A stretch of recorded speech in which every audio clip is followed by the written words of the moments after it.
Bien-aimés frères et sœurs dans le Seigneur, c'est avec une profonde gratitude dans mon cœur, remerciant le Seigneur de ce qu'il permet chaque fois que nous puissions partager ce pain de vie et que lui soit là pour confirmer que ce que nous disons est la vérité, que la grâce soit sur chacun de vous et que Dieu vous donne la capacité d'être réceptif, d'être attentif à ce qu'il dit et que vous puissiez faire comme le petit Samuel dont il est question dans 1 Samuel chapitre 3, qui ne laissa tomber à terre aucune de parole de l'Éternel. Parce que dans chaque parole de Dieu, si petite soit-elle, il y a la vie. Et nous avons besoin de vivre parce que nous sommes nés étant des hybrides. Nous sommes nés étant des mortels. Et il n'y a que lui qui peut nous vivifier. La Bible dit que le premier Adam, quand Dieu avait soufflé le souffle de vie en lui, est devenu une âme vivante. Mais le dernier Adam, il est devenu un esprit vivifiant. Et c'est lui seul qui peut vous communiquer la vie. Ici, ce que nous avons, c'est une image de la vie. Mais la vie véritable se trouve en Christ. L'homme né de la femme, sa vie de courte durée, sans s'agiter. C'est vrai, il est coupé comme une fleur. Il disparaît, mais celui qui naît de Christ, il est éternel. Ainsi que la grâce du Tout-Puissant repose sur chacun de vous. Merci pour tout ce que vous faites pour son œuvre. Merci essentiellement pour vos prières qui nous soutiennent. Merci pour vos dons en espèces, en argent, en biens matériels, pour que ces émissions ne puissent jamais s'arrêter, jusqu'à ce que le Seigneur va venir nous trouver, étant pleinement dans sa parole, et que nous puissions prendre part à l'enlèvement qui va bientôt arriver. Ainsi que la grâce du Tout-Puissant repose sur chacun de vous, et quel que soit l'endroit où ces émissions vont vous atteindre, que vous soyez de n'importe quelle communauté, sachez simplement que l'homme a été fait à l'image de Dieu, et la volonté de Dieu est que tout homme soit sauvé, et qu'il parvienne à la connaissance de la vérité. Et la vérité, c'est la parole de Dieu. Jean 17, 17 dit, sanctifie-les par ta vérité, ta parole est la vérité. Ainsi, que vous soyez en Afrique, que vous soyez en Europe, que vous soyez aux États-Unis, que vous soyez en Océanie, que vous soyez en Asie, que vous soyez au Proche, au Moyen-Orient, que vous soyez n'importe où, sur n'importe quel continent, que vous soyez en Australie, et partout ces émissions vont vous atteindre, que la bénédiction du Tout-Puissant repose sur chacun de vous. Ayez foi en Dieu, Dieu ne ment jamais. Dieu a promis le salut, et le salut est pour ceux qui peuvent, qui le méritent. Et la Bible dit que depuis le temps de Jean-Baptiste, le royaume est annoncé et que ce sont les violents qui s'en emparent. Ainsi, merci pour votre attention soutenue et tournons nos regards vers lui afin que lui seul puisse nous parler et prenez de quoi écrire, de quoi enregistrer et testez tout ce que nous disons. Nous vous autorisons à le faire pour voir si nous ne disons pas la vérité. Parce que notre émission s'intitule L'heure de vérité et dans ces émissions, nous vous disons rien que la vérité. Il n'y a pas de mensonge ici. Et s'il y a un mensonge qui se glisse, que le Seigneur nous pardonne et qu'il puisse ôter cela. Mais d'après notre connaissance, d'après notre capacité, nous faisons tout pour que dans ces émissions, il n'y ait que la vérité qui soit proclamée et que la gloire revienne à notre Dieu, qui lui seul mérite cette gloire. Ainsi que le bénisse. Pendant encore une fois, nous allons demander, Seigneur, parle-nous, pendant que nous, tes enfants, nous sommes à l'écoute. Nous sommes en train de nous entretenir du message biblique, j'insiste bien, n'enlevez pas cet adjectif biblique du temps de la fin. Et dans ce message, parce que quand il y a un message, il y a un expéditeur qui expédie le message, il y a aussi un destinataire. L'expéditeur, c'est Dieu, et il a utilisé un serviteur de Dieu, il a utilisé un prophète, parce que le prophète, il est la bouche de Dieu. Quand un prophète apparaît sur la scène, sachez que Dieu veut parler à son peuple, et il a envoyé un message à travers ce prophète, afin que nous, les enfants qui sommes manifestés au temps de la fin, que nous puissions recevoir la lumière, et que nous puissions marcher dans la lumière, et que cette lumière puisse nous amener comme les mages, quand ils ont vu l'étoile. L'étoile les a conduits. C'est vrai que quand ils sont arrivés à Jérusalem, ils se sont un peu embrouillés quand ils ont vu les lumières de la ville. Mais l'étoile qui les a conduits devait les amener jusqu'à Bethléem. Mais eux, ils ont été trompés par les lumières artificielles de Jérusalem. Et puis après, quand ils sont sortis de cette confusion chez Hérode, et ils ont vu l'étoile qui était là, encore là, et cette étoile les a conduits avec précision jusqu'à la maison où se trouvait le Messie, l'enfant qui était né, qui avait déjà 2 ans. Ce n'était pas un bébé dans une crèche, qui avait 2 ans. Et quand ils sont entrés, la Bible dit qu'ils l'ont adoré. Ainsi, nous vous parlons de ce message merveilleux. Et ce message a été envoyé. Quand Dieu envoie un message, il doit y avoir des personnes qui sont préparées d'avance pour croire ce message. Vous comprenez? Et nous sommes censés croire la parole qui est sortie de sa bouche. Parce que la Bible dit que l'on ne vivra pas de pain seulement, mais de toute parole qui sort de la bouche de Dieu. Et nous voyons que nous sommes en train de parler de l'unité. L'unité parce que Dieu n'est pas dans la division. Dieu, il est dans l'unité, il veut que ses enfants marchent dans l'unité. Mais nous parlons de l'unité avec Dieu. Ce n'est pas une unité écuménique où les gens de tous bords, les gens de toute confession religieuse se rassemblent dans une sorte de conférence épiscopale pour prendre des décisions selon leur propre pensée.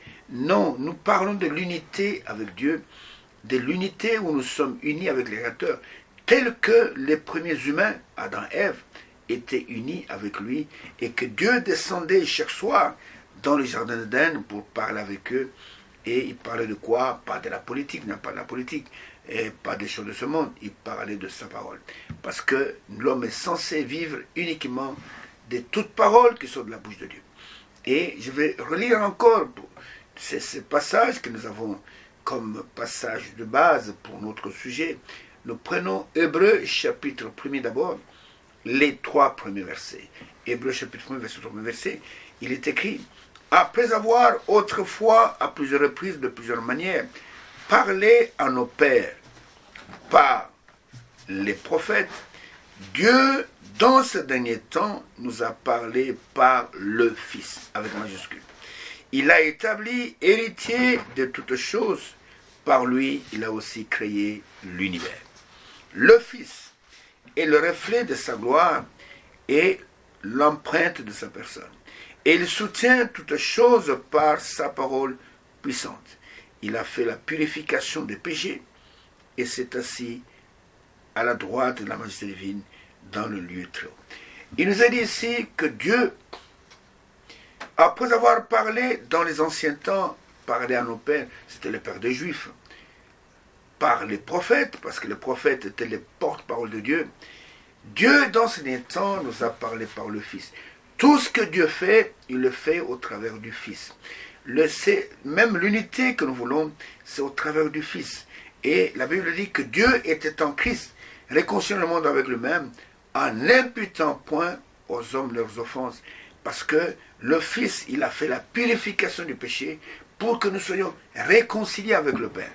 Parce que le péché sème l'inimitié entre l'homme et Dieu. Et le Fils est venu et il a ôté le péché. Il a ôté ce mur de séparation qui séparait l'homme avec son Dieu, afin que la réconciliation soit faite et que l'homme redevienne dans l'unité avec son Dieu. Ça, c'est la chose que le Fils... Donc, même l'unité que nous cherchons, c'est au travers du Fils. Vous comprenez? Au travers du Fils. Et nous allons dans Genèse chapitre 1er. Genèse chapitre 1er. Et là, on nous montre comment Dieu et l'homme étaient un au commencement. Et l'homme a été créé d'une manière spéciale. L'homme n'était pas semblable au chimpanzé, il n'était pas semblable au lion, il n'était pas semblable, c'est pas mon reptile. L'homme a une position supérieure dans la création. Et Dieu, avant de créer l'homme, il va prononcer ces paroles que nous lisons dans Genèse chapitre 1er, verset 26, verset 27. Il est dit ceci: puis Dieu dit, faisons l'homme à notre image. Il n'a pas dit ça pour les animaux, il n'a pas dit ça pour les oiseaux, selon notre ressemblance, qu'il soit une photocopie de nous, et qu'il domine sur les poissons de la mer, sur les oiseaux du ciel, sur le bétail, sur toute la terre, et sur tous les reptiles qui rampent sur la terre. Dieu créa l'homme à son image, il créa l'image de Dieu, il créa l'homme et la femme. Et verset 28, je peux ajouter cela, puis Dieu le bénit, et Dieu leur dit, et soyez féconds, multipliez, remplissez la terre, et assujettit cela et dominait sur le poisson de la mer, sur les oiseaux du ciel et sur tout animal qui se met sur la terre. Vous comprenez? Et Dieu a créé l'homme à son image. Dieu a créé l'homme à sa ressemblance. Pourquoi? Parce que dans son plan, il devait être un avec l'homme. Il y a un dicton français qui dit « ce qui ressemble, s'assemble ». Et on ne peut pas s'assembler avec quelque chose qui n'est pas de votre nature. Un homme ne peut pas être un avec un serpent. Et il ne peut pas être un avec un chien. Et Dieu voulait être un avec l'homme. C'est pourquoi, avant de créer l'homme, il fait une déclaration solennelle en parlant non pas à la Sainte Trinité, non messieurs, il parle à l'armée céleste, selon ce qui était dans le livre de Job, que l'armée céleste était là. Et Dieu demande à Job, où étais-tu quand je criais la terre? Et que le Fils de Dieu, les anges, poussaient des cris de joie. C'est à eux qu'il parle. Et c'est dans le livre de Job. Et nous voyons que, non, donc, quand Dieu a créé l'homme, et l'homme devait être un avec son Créateur, et la chose qui faisait que l'homme soit un avec Dieu, c'était sa parole. Dieu a donné à ses enfants qui étaient dans le jardin d'Éden le meilleur cadeau qu'il puisse leur donner. Et ce cadeau, c'était sa parole. Et cette parole était comme une protection pour eux. Cette parole était la carapace dans laquelle l'homme était réfugié. Et l'ennemi ne pouvait pas l'atteindre, vous comprenez? Parce que le péché n'a pas commencé sur la terre. Le péché a commencé dans le ciel. Donc, nous sommes censés, retenez bien cela, nous sommes censés croire chaque parole qui sort de sa bouche. Pourquoi? C'est parce que vous trouvez cette parole que l'unité véritable est accomplie. Si vous ne croyez pas à la parole de Dieu, si vous n'obéissez pas à la parole de Dieu, si, c'est pas moi, vous êtes rebelle à cette parole, il est impossible que vous soyez dans l'unité avec le Dieu créateur. La meilleure chose que Dieu a donnée à l'homme, c'était sa parole. Et l'homme devait rester fidèle à cette parole. Et nous ne pouvons pas prendre autre chose que la parole de sa bouche, prendre toutes les promesses qu'il nous a faites et les mettre dans notre cœur. Donc, le premier homme qui a été créé, qui était sur la terre, était en parfaite communion avec Dieu. Et il n'y avait aucune séparation. C'est pourquoi Dieu descendait chaque soir dans le jardin d'Éden afin d'être en communion avec ses enfants. Et nous voyons qu'il descendait et il pouvait parler avec Adam, parler avec Ève. Il n'y avait aucun problème. Et l'apparition de Dieu parmi ses enfants n'était pas quelque chose d'extraordinaire. Et l'homme était habitué. C'est-à-dire qu'il savait que chaque soir, Dieu descend et Dieu parle avec eux. Et ses enfants avaient foi dans sa parole. Et vous comprenez? Mais quand l'homme, au travers de la femme, a rejeté la parole de Dieu pour accepter les raisonnements de Satan, cela les a jetés loin de la présence de Dieu. Vous comprenez? Et quand l'homme, c'est Ève qui a fait cela, il a rejeté la parole de Dieu pour pouvoir accepter les raisonnements de Satan, et cela a jeté l'homme hors de la présence de Dieu, et l'homme a été séparé de son Créateur. Mais au commencement, il n'en était pas ainsi. Alors c'est ainsi que si nous voulons être un avec Dieu, nous sommes un avec lui au travers de sa parole et au travers de son esprit.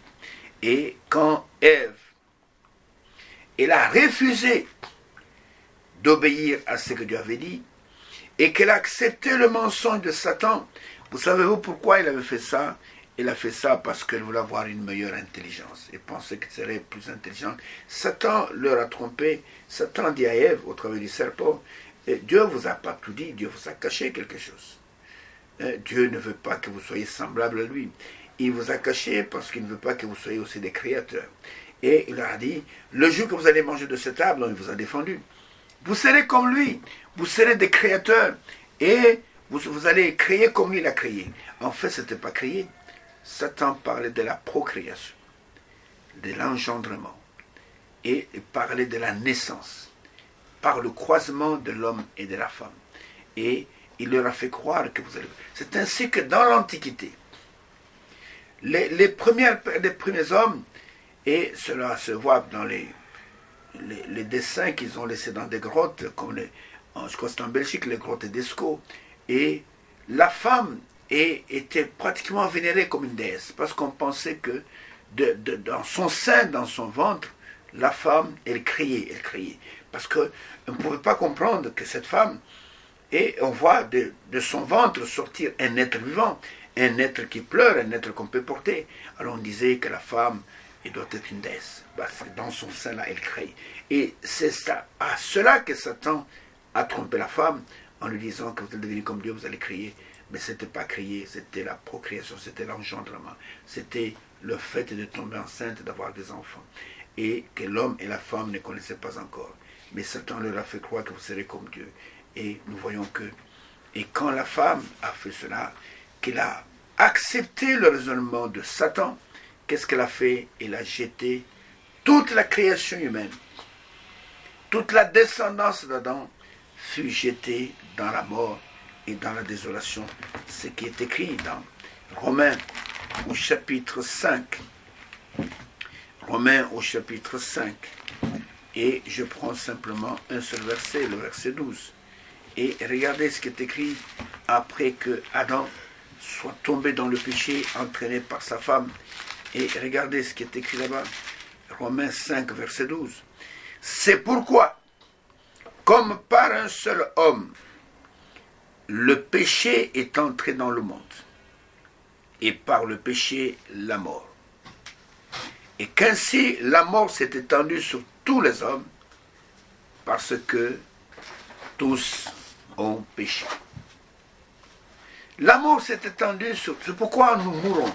C'est pourquoi tout homme qui est né de la femme, sa vie est de courte durée, sans s'agiter, il est coupé comme une fleur, et il meurt. Et c'est pourquoi, quand le Seigneur est venu, il a parlé de... Vous devez absolument naître de nouveau. Dieu nous a offert une deuxième session. Il nous a donné une deuxième occasion, une deuxième chance de pouvoir hériter la vie éternelle. Parce que tous ceux qui sont nés de la femme, ils sont des mortels. Mais celui qui naît de Christ, dans la nouvelle naissance, il est immortel, il est éternel. Et nous voyons que la femme, en faisant cela, et elle a brisé la communion avec Dieu. Elle a brisé la communion et la mort s'est installée dans son corps. Et non seulement dans son corps, mais dans son être aussi spirituel. Il y a, vous savez, il y a deux morts. Il y a la mort de ce corps. Nous pouvons mourir, être frappés, simplement de maladie, avoir un accident. Mais il y a surtout la mort de l'âme. La mort de l'âme.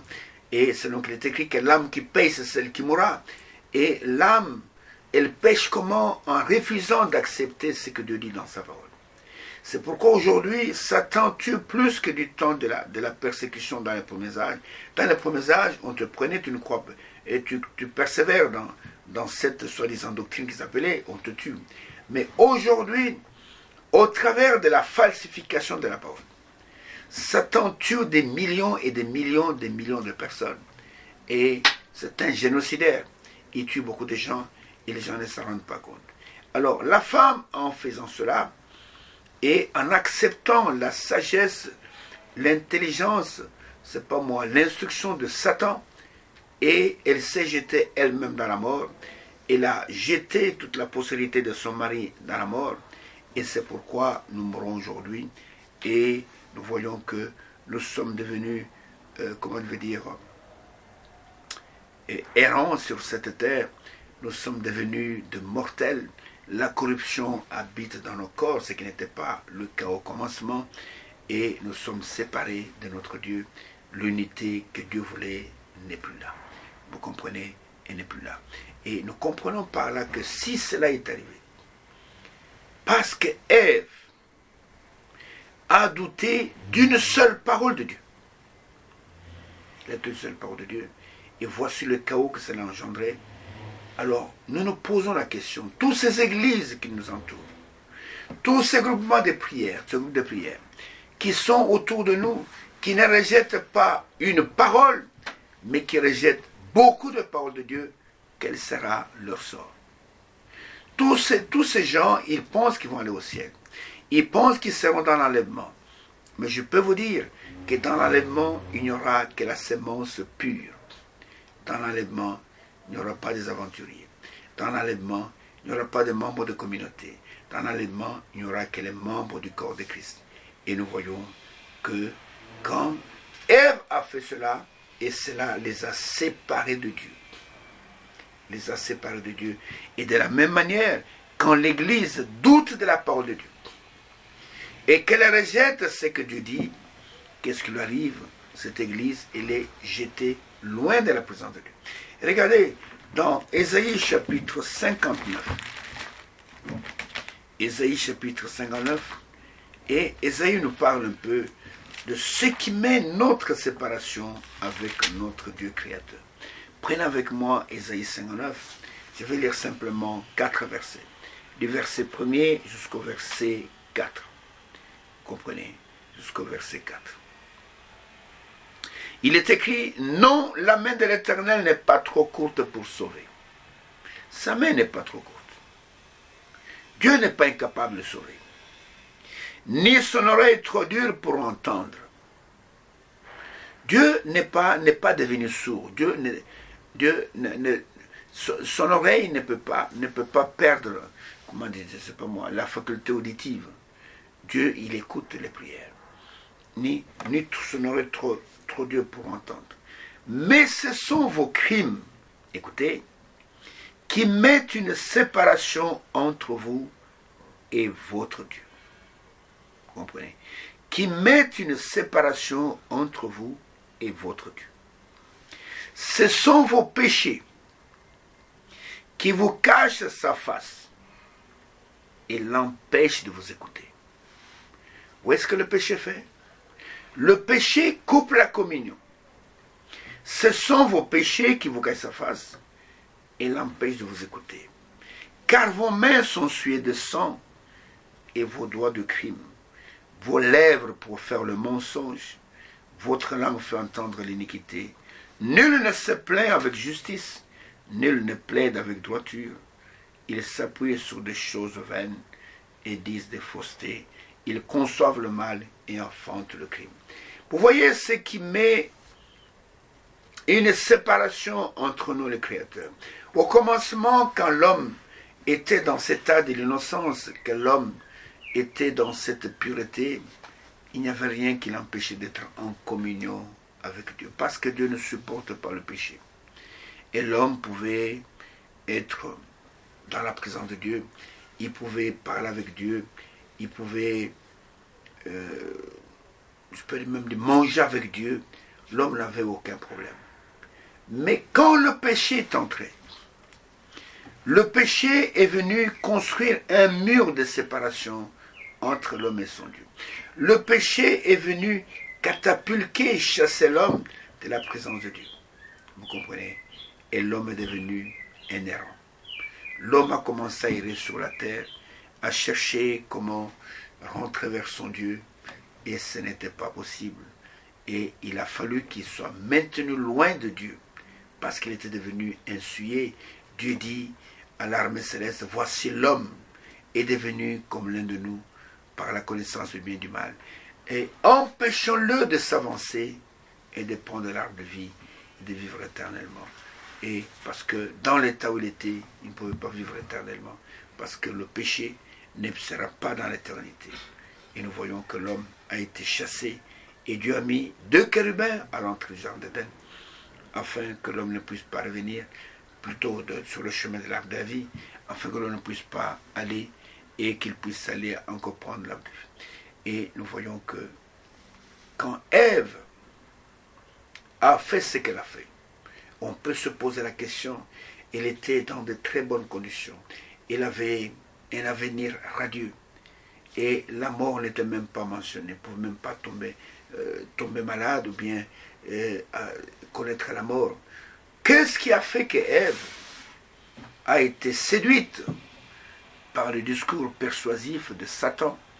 C'est parce qu'elle voulait avoir plus de connaissances.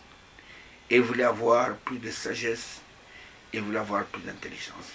Et regardez comment la femme, quand elle a entendu le discours trompeur du serpent dans Genèse chapitre 3, je prends les 6 premiers versets. Regardez. Et c'est ça qui va briser la communion, qui va briser l'union. Et regardez ce qui est écrit ici. Genèse chapitre 3. Commençons par le verset 1er et nous allons nous arrêter au verset 6. Le serpent était le plus rusé de tous les animaux de champ que l'Éternel Dieu avait fait. Il dit à la femme, Dieu a-t-il réellement dit, vous ne mangerez pas de tous les arbres du jardin. Le travail de Satan, c'est de s'aimer le doute sur ce que Dieu a dit. Dieu a-t-il réellement dit ça? Pourquoi il pose une telle question? C'est parce qu'il est le père de l'incrédulité. Et écoutez, la femme n'a pas fait attention pour savoir que le serpent avec lequel je parle aujourd'hui, il n'est pas dans son état normal. La femme est tombée dans le péché. Et il ne devait même pas faire un échange de paroles avec lui. Tout ça n'était qu'un appât pour bien l'attraper. Et quand la femme est entrée dans le débat avec le serpent, alors elle devait savoir que tout était perdu et que Satan allait la dribbler. La femme répondit au serpent, nous mangeons du fruit des arbres du jardin. Mais quant au fruit de l'arbre qui est au milieu du jardin, Dieu a dit, vous n'y mangerez point et vous n'y toucherez point de peur que vous ne mourrez. Quand le diable a parlé, il a bien parlé, au travers du serpent. Le diable a parlé de manger de l'arbre. Mais la femme, quand elle répond, elle parle des fruits. Elle parle de fruits. Et alors, écoutez, au verset 4, il dit, alors le serpent dit à la femme, vous ne mourrez point. C'est une contradiction avec ce que Dieu avait dit. Mais Dieu sait que le jour où vous en mangerez, vos yeux s'ouvriront et que vous serez comme Dieu, connaissant le bien et le mal. Quand la femme a entendu ça, moi devenir comme Dieu, c'est très séduisant. Alors je vais accepter. Si tel est ce qui doit m'arriver, que de devenir semblable à lui, ce que Dieu nous a caché. Alors, serpent, j'accepte ta prédication. Je dis Amen à cette prédication. Je suis tout à fait d'accord. Alors maintenant, regarde ce qui arrive au verset 6. La femme vit que l'arbre était bon à manger. Écoutez, et agréable à la vue. Non seulement qu'il était bon pour goûter, mais même en le regardant, c'était très beau. Et qu'il était précieux pour ouvrir l'intelligence. Elle prit de son fruit et en mangea, et l'en donna aussi à son mari qui était auprès d'elle, et il la mangea. Voici là où se trouve la chute, là où la communion sera brisée. L'homme qui pouvait s'approcher de Dieu ne va plus s'approcher. L'homme va devenir un vagabond. Et retenez ceci, mes bien-aimés frères, le seul moyen pour vous de rester dans la communion divine, la communion avec Dieu, et comme pour Adam et Ève, c'était de garder cette parole, ne rien ajouter, ne rien retrancher. C'était le seul moyen de rester en communion avec Dieu, c'est de garder sa parole.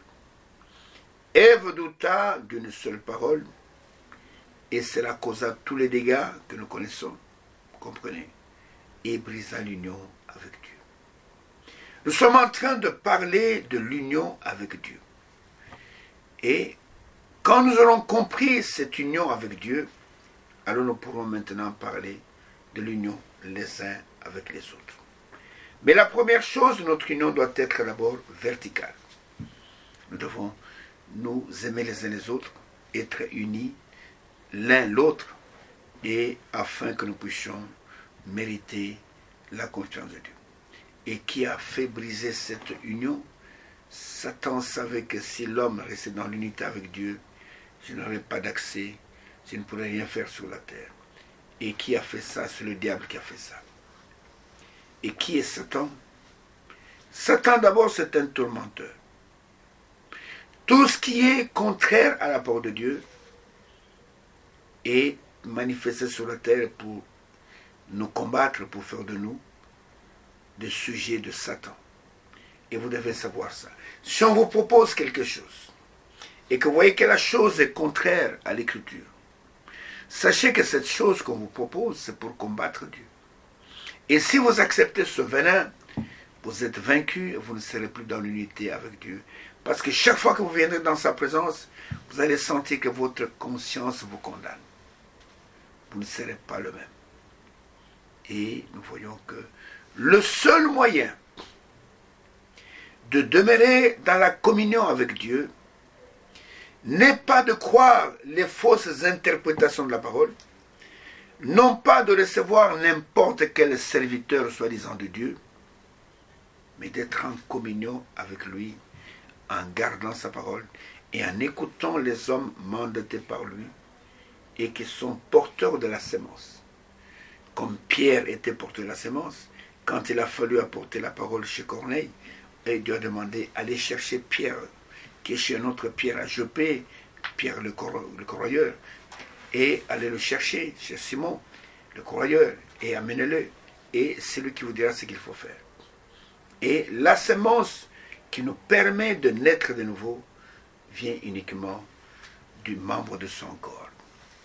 Et nous voyons que Satan, son problème, était d'abord de briser cette unité entre Dieu et l'homme. Et il y est parvenu. Non seulement il y est parvenu, Satan a établi sur la terre son propre paradis, son propre Éden. Un Éden où le péché est toléré. Pouvez-vous imaginer, frère, même les Juifs qui ont le Talmud, qui ont l'Ancien Testament, et qui sont, dans la plupart des cas, ils pensent qu'ils sont en train d'attendre le Messie. Pouvez-vous imaginer que ces Juifs qui ont l'Ancien Testament, c'est ça la base de leur foi, et dans l'Ancien Testament, Dieu condamne avec la force la plus énergique, il condamne l'homosexualité. Pouvez-vous imaginer que là, en Israël, il y a des homosexuels qui sont même protégés par l'État, qui sont même financés par l'État. Pouvez-vous imaginer ça? Dans le pays où les gens ont reçu en priorité la parole de Dieu. Regardez comment Paul parle d'Israël, de ses frères israélites, dans Romains chapitre 10.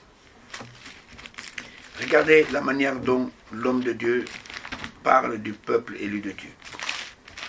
Romains chapitre 10. Et plutôt chapitre 9. Il est dit ceci en parlant de ses frères. Je commence au verset 3. Il dit, quand je voudrais moi-même être anathème et séparé de Christ pour mes frères, ce sont les Juifs, mes parents selon la chair, c'est Paul qui parle ici, qui sont israélites, à qui appartiennent l'adoption, la gloire, les alliances, la loi, le culte, les promesses et les patriarches, et de qui est issu, selon la chair, le Christ, qui est au-dessus de toutes choses. Dieu béni éternellement.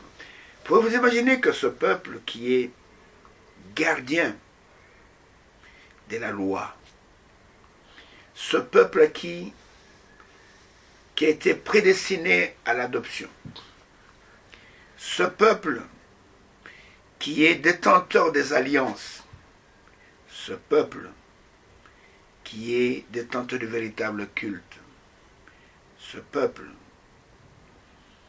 à qui appartient la gloire, et voici que ce peuple, aujourd'hui, au milieu de ce peuple, ils se commettent aussi des abominations comme l'homosexualité. Et cela est toléré même jusqu'au plus haut sommet de l'État. Parce qu'on veut faire plaisir à l'Union européenne, on veut faire plaisir aux États-Unis, on veut faire plaisir à beaucoup des États sur la terre. Mais ils ont oublié la loi de Dieu. Et Israël s'est plongé aussi dans cette apostasie. Ils sont aveuglés, c'est vrai, mais les révérends temps, ils vont voir clair. Et nous voyons que Ève douta d'une seule parole, et cela jeta toute la création dans la confusion. Et Provenant me poser souvent la question, qu'est-ce que c'est que le péché? Le péché, c'est la justice pervertie. Et qu'est-ce que c'est que le mensonge? Le mensonge, c'est la vérité qui a été pervertie.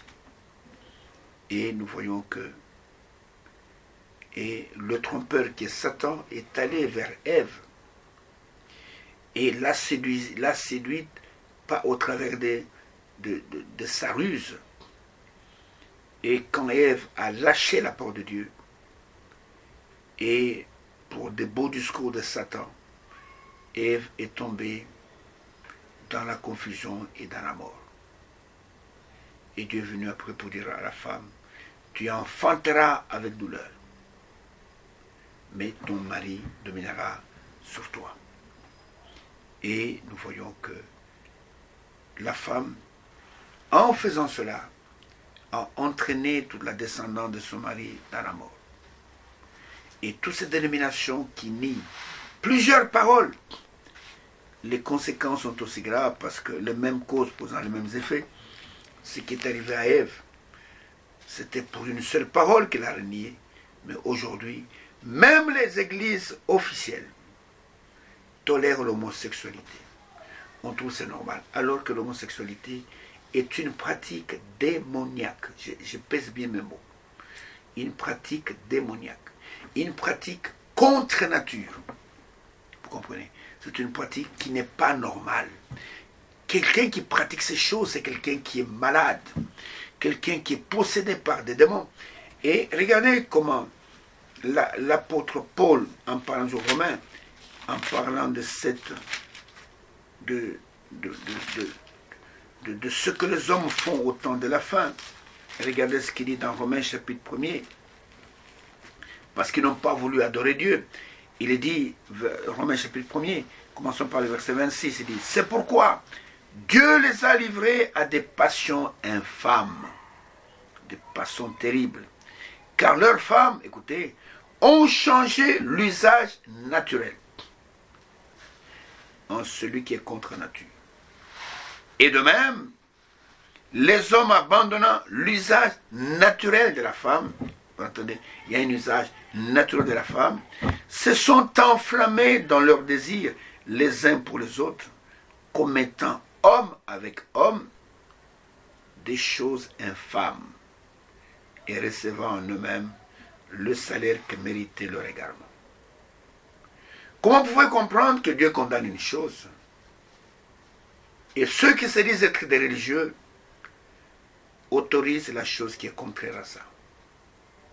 Comment vous pouvez comprendre que même le peuple, enfin ceux qui sont en Israël, qui sont censés lire l'Ancien Testament, où Dieu dit que si quelqu'un commet de telles choses, il mérite même la mort. Et leur conscience est pure. Et tout simplement parce qu'ils ont été chassés loin de la présence de Dieu, ils ne sont plus dans l'unité. Vous comprenez? Et ils sont plus dans l'unité. Et nous voyons que quand nous sommes réellement dans cette union, en fait, si nous sommes réellement ensemble, nous sommes différents dans nos corps, mais en esprit nous sommes un. Quand nous sommes dans cette union, nous confessons la même parole par le même Saint-Esprit. Et je vais vous prouver que le Saint-Esprit, c'est l'esprit de l'unité. Il n'y a pas deux Saint-Esprits, il n'y en a pas trois Saint-Esprits. Il n'y a pas un Saint-Esprit qui a pris telle communauté. Il y a un autre Saint-Esprit à ma gauche qui a pris telle communauté. Ce n'est pas vrai. Il y a un seul Saint-Esprit qui unit les gens dans l'unité parce que Dieu est unique. Dieu n'est pas des esprits disparates où les gens font n'importe quoi. Donc, quand nous sommes dans cette union, nous confessons la même parole, la même chose par le même esprit. Et Ève, en écoutant le diable, fut conduite dans une fausse union avec le serpent et enfanta un fils de la mort. Et ce fils, c'est Caïn. Vous comprenez? Et ceux qui vont dans des fausses unions, ils s'imaginent qu'ils sont nés de nouveau. Ils s'imaginent qu'ils sont dans la volonté de Dieu, alors qu'ils ont enfanté des Caïns modernes. Ils ont enfanté des enfants. Regardez ces gens qui sont dans les dénominations, dans le groupe de prière. Ils ont la même haine que celle que Caïn avait pour son frère, son demi-frère. Et nous voyons que ces gens-là, ils sont persuadés qu'ils sont dans la volonté de Dieu, alors qu'ils sont à des millions de kilomètres de cela. Ils chantent bien, ils ont de beaux cantiques, mais ils sont très loin. Et regardez que quand Ève est entrée dans cette fausse union avec le serpent, et qu'elle a eu un rapport intime avec ce serpent, elle a été unie à ce serpent, mais dans une fausse union, qu'est-ce qu'elle a enfanté? Elle a enfanté un enfant de la mort. Elle a enfanté un enfant de la corruption qui était Caïn.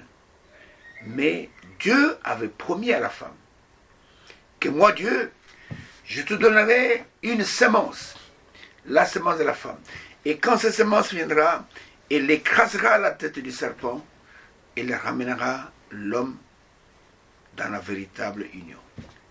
Et l'homme sera là, dans cette union, par le Saint-Esprit, par la parole de Dieu, par le Saint-Esprit, et il sera uni à Dieu pour l'éternité.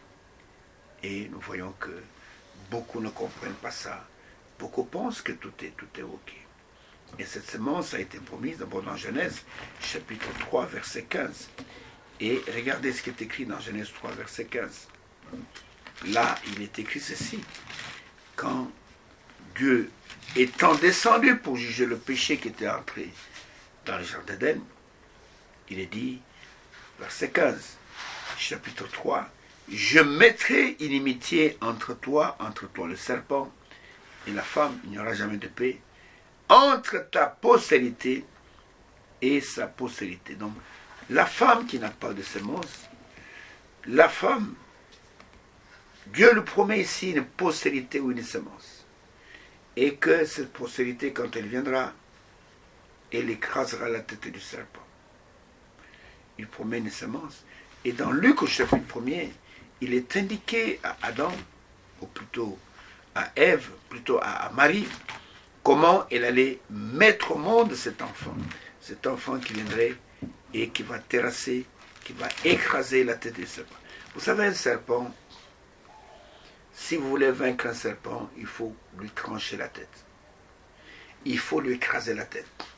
Dès que la tête du serpent elle est tranchée, ce serpent ne peut plus rien vous faire.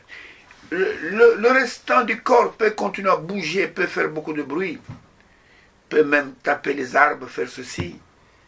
Mais ce serpent, il est déjà mort. Il ne peut rien vous faire. Et le Seigneur dit que quand cette semence viendra, la semence de la femme, Zoroastra, quand il viendra, elle écrasera la tête du serpent. Comprenez? Il écrasera la tête du serpent. Et le venin du serpent vient de là, ça se trouve dans sa bouche là. Elle va écraser la tête du serpent. Et ce serpent sera mis hors d'état de nuire. Et quand Marie voulait savoir, elle qui était vierge, n'avait pas connu d'homme, comment elle allait mettre au monde cet enfant, regardez ce qui a été dit à Marie dans Luc chapitre 1er. Et si nous commençons même au verset, commençons même par le verset 28 pour bien établir le schéma. Il est dit, l'ange entra chez elle et dit, je te salue, non pas toi pleine de grâce, non monsieur les religieux, ce n'est pas écrit dans ma Bible, je te salue, toi à qui une grâce a été faite, le Seigneur est avec toi. Troublé par cette parole, Marie se demandait ce que pouvait signifier une telle salutation. L'ange lui dit, ne crains point. C'était une petite jeune fille de 15-16 ans. Ne crains point, car tu as trouvé grâce devant Dieu. Tu étais gracié. Tu étais condamné comme tout le monde. Elle n'était pas immaculée conception. Tu as trouvé grâce aux yeux de Dieu. Tu as trouvé grâce aux yeux de Dieu. Et voici, tu deviendras enceinte. Et tu enfanteras un fils. Et tu lui donneras le nom de Jésus. Il sera grand et sera appelé fils du Très-Haut. Et le Seigneur Dieu lui donnera le trône de David, son père.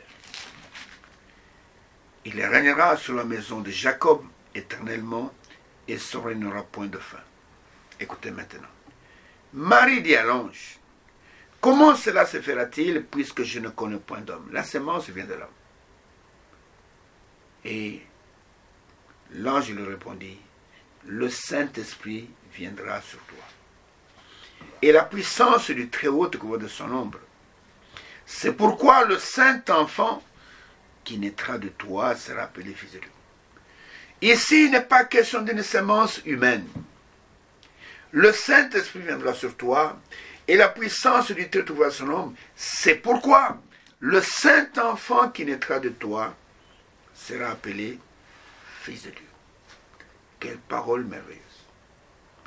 Il n'y a que des gens qui, mal intentionnés ou possédés par des démons, voient en Marie une immaculée conception. Voient en Marie une déesse. Et le Saint-Esprit va venir sur toi et le Saint-Enfant qui naîtra de toi sera appelé fils de Dieu. Et nous voyons que Marie a cru cela.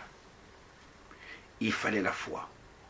Marie a cru, et quand elle a cru, ce qu'elle a cru a été manifesté dans sa vie. Et nous voyons que, au commencement, Ève, la femme, en brisant sa communion avec Dieu.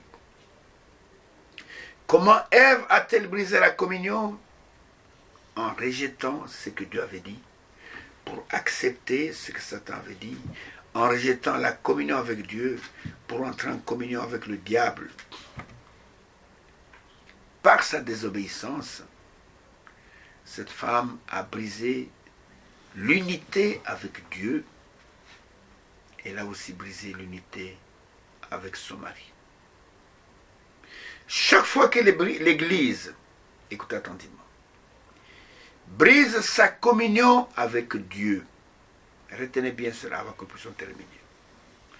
Pour entrer dans un organisme ou une organisation, la communion entre le croyant est brisée. Ce sera une fausse communion qui sera là. Et quand vous plongez l'Église dans une organisation, vous allez obtenir toutes sortes de personnes, toutes sortes de groupements qui seront dans l'Église, des clans qui vont se former à gauche à droite, mais vous n'aurez pas l'unité avec Dieu. L'unité avec Dieu se fait uniquement au travers de la parole et de l'esprit. Sans ces deux ingrédients, tu ne peux pas avoir l'unité avec Dieu. C'est les mêmes ingrédients qu'on a besoin pour naître de nouveau. Le Seigneur dit à Nicodème, si un homme n'est né de nouveau, il ne peut même pas voir le royaume. Ça, c'est la première chose. Et si un homme n'est né d'eau et d'esprit, c'est-à-dire la sémence avec l'Esprit de Dieu, il ne peut même pas entrer dans le royaume. Et nous voyons que chaque fois que l'Église brise une parole, elle éloigne de plus en plus la possibilité d'être un avec Dieu et elle permet aux esprits séducteurs de s'emparer d'elle et de faire n'importe quoi avec elle. C'est la raison pour laquelle l'épouse véritable de Christ est une vierge pure. C'est-à-dire qu'il est dans une telle pureté, une telle sainteté, que son union avec le Créateur est automatique. Qu'est-ce qui fait fuir Dieu de notre présence? Ce sont nos péchés. Parce que Dieu, il est tellement saint, il ne peut même pas regarder le péché.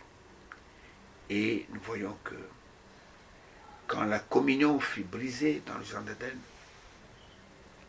quand la femme a fait cela, c'est pourquoi Dieu lui interdit jusqu'aujourd'hui de manipuler sa parole. C'est la raison pour laquelle elle ne peut pas prêcher.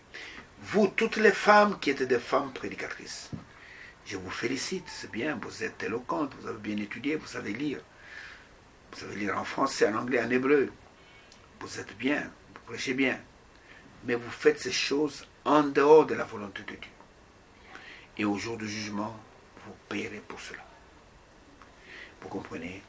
Dieu aime ses enfants qui marchent dans l'obéissance et dans la foi. La foi véritable conduit dans l'obéissance. Et tout véritable enfant de Dieu, il est obéissant à l'image de Christ, qui a marché dans l'obéissance, qui a obéi au Père jusque dans la mort. Regardez ce qui est écrit de Jésus au chapitre 2 des Hébreux. Au chapitre 2 des Hébreux, il a été un fils. Même dans la chair, il était soumis à Marie et Joseph. Il n'était pas un enfant arrogant. Non, je suis Dieu, faites attention avec moi. Regardez ce qui est écrit au chapitre 5. Au chapitre 5. En parlant de Jésus, et commençons par le verset 5, il est écrit ceci: Christ ne s'est pas non plus attribué la gloire de devenir souverain sacrificateur, mais il la détient de celui qui lui a dit: tu es mon fils, je t'ai engendré pas dans l'éternité, je te l'ai engendré aujourd'hui. Comme il dit encore ailleurs, tu es sacrificateur pour toujours, c'est l'ordre de Melchisedec. Écoutez maintenant, c'est lui, Christ, qui dans le jour de sa chair, s'il a les jours de sa chair, c'est qu'il a des jours dans une autre dimension, vous comprenez? Dans les jours de sa chair, a présenté avec des grands cris et avec larmes, des prières et des supplications à celui qui pouvait le sauver de la mort. Et il a été exaucé à cause de sa piété. Il a appris, bien qu'il soit fils, l'obéissance par les choses qu'il a souffertes. Il a appris, bien qu'il soit fils, l'obéissance. Il était obéissant en toutes choses. Et nous sommes censés obéir à Dieu en toutes choses. Et quand nous obéissons, nous recevons l'esprit de l'union. Selon qu'il est écrit dans Actes chapitre 5, verset 32, il est écrit que Dieu donne le Saint-Esprit uniquement à ceux qui l'obéissent. Quand le Saint-Esprit vient en vous, qu'est-ce que le Saint-Esprit fait? Le Saint-Esprit, je le parle du Saint-Esprit en tant que sceau de Dieu, en tant que baptême, vous introduit dans le corps. Dans ce corps où les gens sont dans l'union, où ils marchent dans l'unité. Et afin que vous soyez un, non seulement les uns avec les autres, mais dans ce corps, on est un d'abord avec le Père. On est un avec sa parole. On est un avec son esprit. Vous comprenez? Nous parlons tous le même langage parce que nous sommes tous animés d'un même esprit. Et nous voyons que quand nous obéissons à Dieu, selon Actes 5, 32, Pierre dit, Dieu donne le Saint-Esprit à ceux qui lui obéissent. C'est-à-dire que le Saint-Esprit vous conduit dans toute la vérité. Le Saint-Esprit ne conduit pas dans le mensonge. Et afin que vous puissiez être manifesté dans l'unité avec Dieu, devenir un avec Dieu. Et en ce moment-là, quand vous allez simplement prier, Dieu n'est pas loin pour exaucer. Mais tous ces gens qui prétendent être des chrétiens, mais dont la vie est contraire aux Saintes Écritures, qui sont des fornicateurs, qui sont des adultères, qui sont des débauchés, qui sont des voleurs, qui sont des escrocs, ils ne sont pas en unité avec Dieu et par conséquent, ils ne sont pas en unité avec les autres membres de l'Église. Regardez le jour de la Pentecôte, ils étaient unis dans une même pièce. Et quand le Saint-Esprit est descendu, il est venu consolider ce qu'ils avaient déjà. Et ils ont marché dans le même esprit, enseignant la même parole, croyant le même Dieu. Il n'y avait pas de trinitaire au commencement. Montrez-moi dans cette Bible un seul apôtre qui fut trinitaire. Ça n'existe pas. Ils avaient tous la même révélation. Ils croyaient que Jésus-Christ était Dieu. C'est la raison pour laquelle ils ont marché dans l'unité. Ainsi nous voyons, bien aimés frères, j'ai pris l'exemple de la femme d'Ève avec Adam. Nous devons avoir la même parole, devons confesser la même parole et nous devons être baptisés du même Saint-Esprit qui est dans les apôtres, et le Saint-Esprit est l'Esprit de l'unité, et nous serons automatiquement, l'unité se fera automatiquement. Il n'y aura pas de tiraillement, il n'y aura pas de réunions qui vont dire jusqu'à 4 heures du matin, 3 heures du matin pour trouver l'unité. Nous avons connu ça, des réunions pour pouvoir être un, ça ne marchera pas. Nous devons prêcher la même parole et être baptisés du même Saint-Esprit, et nous sommes automatiquement en communion. Et la Bible dit que si réellement nous marchons dans la lumière, comme lui, Dieu, est dans la lumière, nous sommes mutuellement en communion. Et le sang de Jésus, son Fils, nous purifie de tout péché. Ainsi, que la grâce du Tout-Puissant repose sur chacun de vous. Priez pour moi comme j'ai prié pour vous. Si vous m'aimez, vous allez prier pour moi. Si vous ne priez pas pour moi, vous ne m'aimez pas. Et si moi aussi je vous aime, je prie pour vous. Et nous devons supporter ou porter les fardeaux les uns des autres. Et c'est dans l'unité que nous allons monter dans l'enlèvement. Il n'y aura pas de division dans l'enlèvement. Si nous ne nous aimons pas maintenant sur la terre, si nous sommes des critiqueurs, nous sommes des fornicateurs, nous sommes des gens qui calomnient les autres, comment allons-nous être ensemble dans cet enlèvement? C'est impossible. Ainsi, regardez quelle est la vie que vous menez. Vous saurez si réellement vous êtes dans l'unité avec Dieu. Et si vous n'aimez pas Dieu, vous n'êtes pas né de nouveau. Celui qui n'aime pas ne connaît pas Dieu. Et celui qui n'aime pas, et il n'est pas né de Dieu, et il ne connaît pas Dieu. Mais celui quiconque est né de Dieu, il connaît Dieu, et il est né de Dieu. Ainsi que Dieu vous bénisse richement et abondamment. Et prenez ces choses à cœur. C'est la nourriture pour l'épouse. Et si Dieu le veut, nous allons nous retrouver pour continuer ce sujet dans l'émission prochaine.